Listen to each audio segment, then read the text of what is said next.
I just want to make a quick little video. I know I already did it. I should have recorded it, but I didn't. It's one of those things where I'm like, man, should have recorded it. But all I simply did was debead the tire from here with a box cutter. I cut the rubber piece off of it. There it is. Then the valve just fell off. And we stuck in the new valve. I have this little tool. Thread it on. And you just pull it all the way through to latches right there, nice and seated. I used a little bit of silicone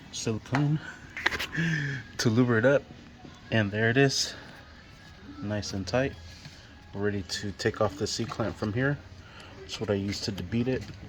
I used the seat clamp and flathead and kind of just walk it to replace this valve, this air valve, because the air valve was no longer good. And I'm sure it'll probably be the same process like on any tire. If this little valve was like $3 and that was like $2 at AutoZone.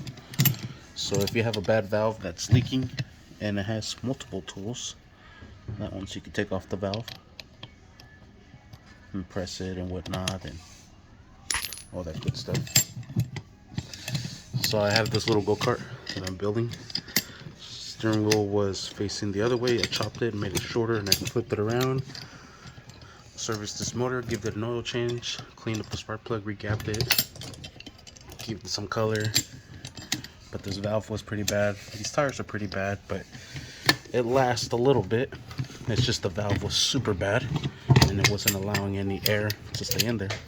Now that we have that valve replaced, it should give us a couple of more minutes, hopefully hours. So yeah, I just wanted to make a quick video of how to change out this valve on a tire, filling it back up. It's going to be a different story.